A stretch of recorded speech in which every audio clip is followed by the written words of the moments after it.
నిబంధనలకు పాతరేసి అవినీతి జాతర జరుగుతుంది. అక్కడ అస్మదీయులనే అందలం ఎక్కిస్తున్నారన్న ఆరోపణలు గుప్పుమంటున్నాయి.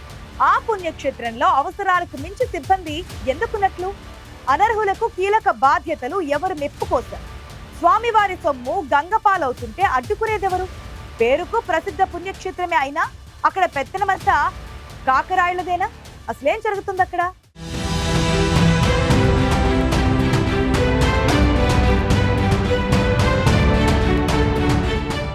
నిత్యం శివనామస్మరణతో మారుమ్రోగే శ్రీగిరులు, ఉద్యోగుల అంతర్గత కుములాటలు ఆధిపత్య పోరుతో కలుషితమవుతున్నాయి. ముక్కంటినే మాయి చేసే ఘనులు తయారవుతున్నారా పుణ్యక్షేత్రంలో? దేవస్థాన పరిధిలో ఉద్యోగుల విధుల క్రమబద్ధీకరణ, ఆర్థిక అంశాలను పర్యవేక్షించాల్సిన ఆడిట్ విభాగం మొద్దు నిద్రలో జోగుతోంది. సమస్త భూమండలానికి నాభీ క్షేత్రంగా విరాజిల్లుతున్న శ్రీశైల మహాక్షేత్రంలో అక్రమాల లీలలు ఆ దేవుడికే అంతుపట్టకుండా ఉన్నాయి. భక్తులకు మెరుగైన సేవలు అందించాల్సిన శ్రీశైల దేవస్థానంలో ఉద్యోగుల ఆధిపత్య పోరు తారాస్థాయికి చేరుకుందంటున్నారు స్థానికులు. రాజకీయ నాయకుల అండదండలతో అనర్హులైన వారు అందలమెక్కి వివాదాలకు తెరలేపారన్న టాక్ శ్రీశైలంలో గట్టిగానే వినిపిస్తోందట. ఆలయ ప్రాంగణంలో కొందరు ఉద్యోగులు ఉత్సవ విగ్రహాల్లా స్థిరపడిపోయారు. ప్రభుత్వాలు మారినప్పుడల్లా రాజకీయ నాయకుల అండదండలతో తమ స్థానాలు కదలకుండా ఫెవికాల్ వీరుల్లా మారిపోయారట. అర్హత లేని అవసరానికి మించి ఉద్యోగులు దేవస్థానంలో ఉంటూ పదోన్నతులు పొందడంతో మల్లన్న ఖజానాకు గండిపడుతోందని ఉద్యోగుల్లోనే చర్చ జరుగుతోందట. ఉద్యోగుల అనవసర జోక్యాన్ని తగ్గించి భక్తులకు సౌకర్యాలు మెరుగుపరచాల్సిన ఈవోలు ఏమీ చేయలేక మౌనంగా ఉండిపోతున్నారట.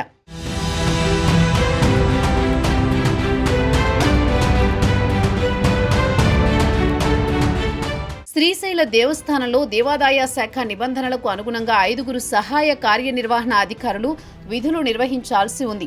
అయితే పాలనా సౌలభ్యం కోసం గతంలో వీరికి అదనంగా మరో 2 ఏఈఓ పోస్టులను మంజూరు చేస్తూ దేవాదాయ శాఖ ఉత్తర్వులు జారీ చేసింది. ప్రధానంగా ఏఈఓలకు పాలనా విభాగం, ఆలయ విభాగం, వసతి విభాగం, రెవెన్యూ విభాగాలు అప్పగించడం ఆనవాయితీగా వస్తోంది. అయితే పారిశుద్ధ్య విభాగం, క్యూలైన్ల విభాగం, గోశాల విభాగం, దత్తత ఆలయాల బాధ్యతలు కూడా వీరికి అప్పగిస్తున్నారట. దేవస్థానంలో 7 ఏఈఓలే ఉండాలనే నియమం పెట్టుకుంది దేవాదాయ శాఖ. అయితే గతంలో 2 అదనపు పోస్టులు మంజూరైన వెంటనే కొందరు తమ పలుకుబడితో గత ప్రభుత్వంలో పైరవీలు చేసి ఒక సూపరింటెండెంట్ స్థాయి అధికారి అడహక్ ప్రమోషన్ పొందడంతో ఆ సదరు ఉద్యోగి ఏఈఓ స్కేల్తో పాటు ఇతర అలవెన్సులు పొందుతున్నారట. ఇది దేవస్థానానికి అదనపు భారమేనంటున్నారు. ఇలాంటి విషయాలపై సమగ్ర నివేదిక తయారు చేసి ఈవో దృష్టికి తీసుకువెళ్లాల్సిన ఆడిట్ విభాగం మౌనంగా ఉండడం వెనుక ఆంతర్యమేమిటన్న ప్రశ్న బలంగానే వినిపిస్తోందట.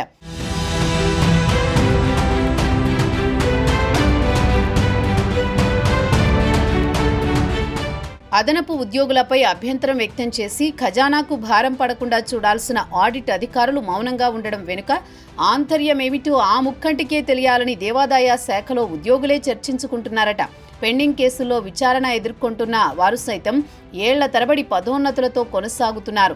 శ్రీశైల దేవస్థానంలో రూల్స్ ప్రకారం ఏఈఓల విధులను వారికే కేటాయించాల్సి ఉండగా నియమాలకు విరుద్ధంగా కూటమి ప్రభుత్వం అధికారంలోకి వచ్చిన తర్వాత ప్రజా సంబంధాల అధికారిగా విధులు నిర్వహిస్తున్న ఉద్యోగికి వసతి విభాగం, పెట్రోల్ బంకులు, టోల్గేట్ బాధ్యతలు అప్పగించడం చర్చనీయాంశమవుతోంది. సహాయ కార్యనిర్వహణ అధికారి స్థాయిలో పీఆర్ఓగా శ్రీకాళహస్తికి బదిలీ అయిన సదరు ఉద్యోగి తాను ఏఈఓని కానందున బదిలీ చెల్లదని హైకోర్టును ఆశ్రయించారట. దీంతో మధ్యంతర ఉత్తర్వులతో శ్రీశైలంలోని ఆయన పీఆర్ఓగా కొనసాగుతున్నారు. ఆయన క్యాడర్కి తగ్గట్లే బాధ్యతలు అప్పజెప్పాల్సిన ఆలయ అధికారులు అర్హతకు మించి విధులు అప్పజెప్పారట.